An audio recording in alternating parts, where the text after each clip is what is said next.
It's a place where... So that's the best rejoinder to the Americans, I would say. Yes. Fundamentally, you know, for Canadians who are concerned about undue American influence on Canada, the best possible rejoinder would be to make Canada a place so welcome to entrepreneurs that the U.S. would pale in comparison. That's a tall order because the Americans are deeply entrepreneurial and have a very business-friendly society, right? Like at every level, right? They reward entrepreneurial activity.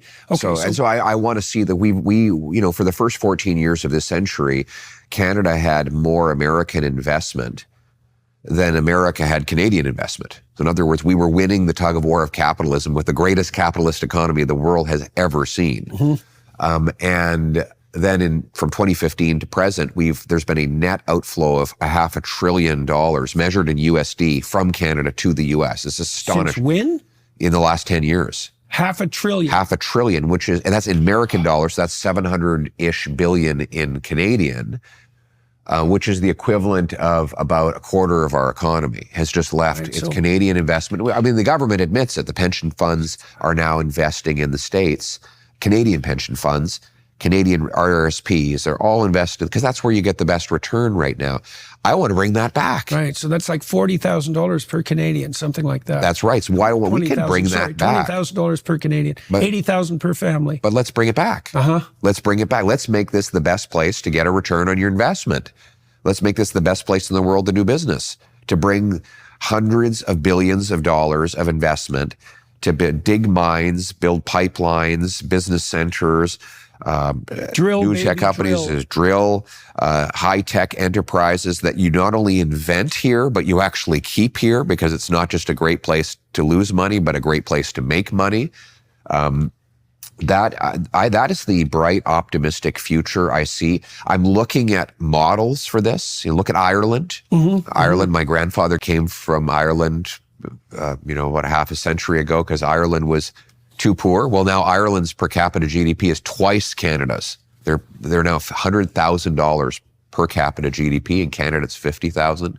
So what did the Irish do? They cut taxes. They shrunk government. Government is only 23% of the economy, 40% here. Right. And so they made it tech-friendly. Made it very tech-friendly. So like 70% of the American, 75% of the Irish economy, is free enterprise. And that's why they're just cooking with gas. Look at Singapore, Switzerland. There are countless, Israel after the 90s becoming a startup nation.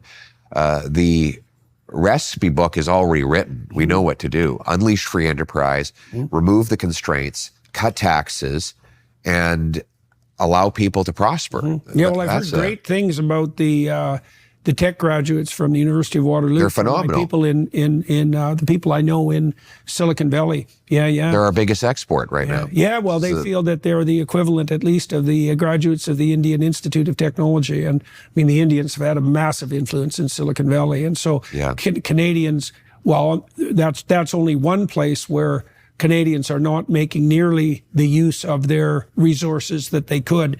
That's on the human resource front with regard to engineers. Well, you think you graduate from Waterloo and you can pay 53% tax in Canada or 18 or 19 in Texas. You can pay $1.5 million for an average house in Canada, or you can buy a castle for $400,000 in the States. You can make Canadian dollars, which is 69-cent equivalent of the US dollar, or you can make an American dollar.